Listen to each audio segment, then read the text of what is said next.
अनामिम के सभी दर्शकों को सादर प्रणाम। योग अभ्यास के साथ साथ खान पान का हमारे जीवन में विशेष महत्व है।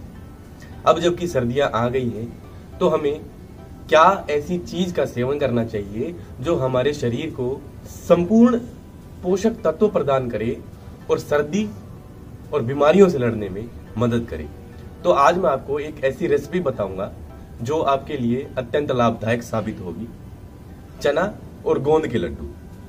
इस रेसिपी में संपूर्ण पोषक तत्व हैं, खास करके कैल्शियम, प्रोटीन और मैग्नीशियम, और ये कंप्लीट पौष्टिक ब्रेकफास्ट भी साबित होगा। तो सुबह गुनगुने दूध के साथ एक लड्डू का सेवन करेंगे तो यह एक कंप्लीट ब्रेकफास्ट होगा। शरीर को ऊर्जा, स्फूर्ति और तमाम पौष्टिक तत्व मिलेंगे। तो आइए जानते हैं किस तरह से चना और गोंद के लड्डू बनाए जाते हैं।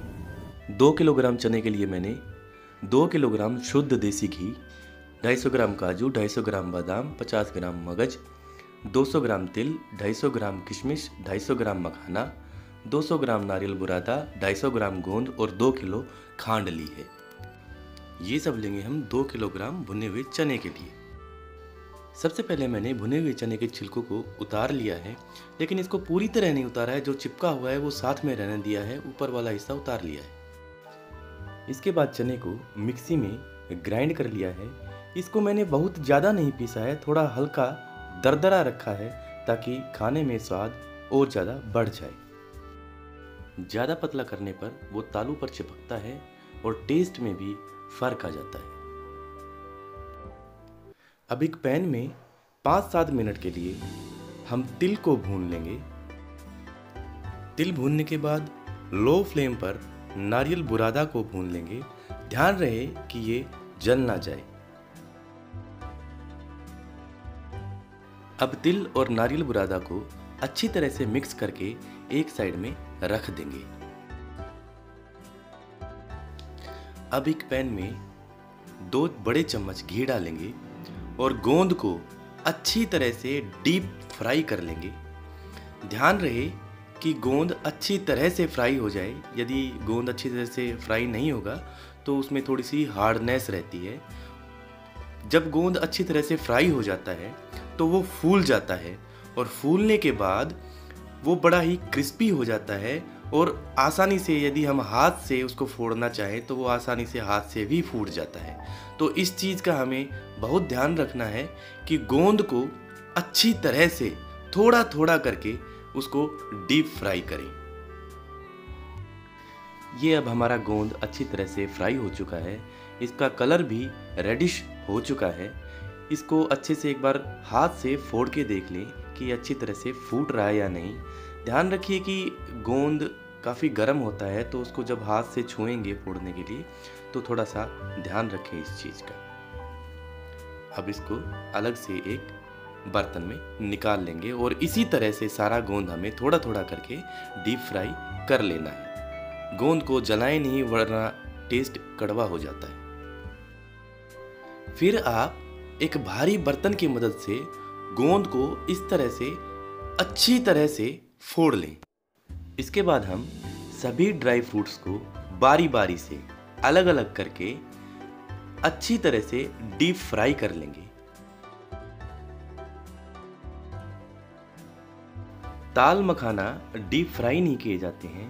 थोड़ा सा 1 चम्मच लगभग घी डालकर और इस तरह से ताल मखाना को कढ़ाई में डालने के बाद उसको अच्छी तरह से चलाएंगे जब तक कि वो क्रिस्प ना हो जाए। अब काजू, बादाम और ताल मखाना को अलग अलग करके पीस लेंगे। ताल मखाना का बुरादा थोड़ा सा ज़्यादा हो जाता है, वो ज़्यादा पीस जाता है, लेकिन ध्यान रहे काजू और बादाम हल्का दरदरा रहे। ये हमारे ड्राई फ्रूट पीस चुके हैं और हमने इनको एक बर्तन में अलग से निकाल लिया है। अब एक पैन में लगभग 300 ग्राम घी ले लेंगे और घी को अच्छी तरह गर्म करने के बाद हमें जो हमारा भुने हुए चने का आटा है वो थोड़ा थोड़ा करके डालेंगे और उसको हम भूनेंगे। लो और मीडियम फ्लेम पर आटे को बार बार चलाते रहें। यदि आप इसको एक जगह छोड़ देंगे तो वो जलना शुरू हो जाएगा, नीचे कढ़ाई में लगना शुरू हो जाएगा। इस चीज़ का ध्यान रखें और इसे आइडल ना छोड़ें, चलाते रहें। लगभग 20 से 25 मिनट तक हमने आटे को भूना है। इसका कलर भी थोड़ा सा हल्का चेंज हो गया है और स्मेल से भी हमें पता चलने लग जाता है कि हमारा आटा अच्छी तरह से भुन चुका है। अब हमारे 2 किलो घी में से लगभग 1.5 किलो घी हमारे पास बचा हुआ है, क्योंकि हमने 300 ग्राम और 200 ग्राम घी पहले यूज कर लिया। अब उस 1.5 किलो घी को हम इस तरह से आटे में डाल देंगे। इसके बाद घी और आटे को अच्छी तरह से चम्मच से चला चलाकर मिक्स कर लेंगे और इसको लगभग 15 मिनट तक और पकाएंगे, ताकि घी और चना अच्छे से मिक्स हो जाए और इसका कच्चापन भी दूर हो जाए।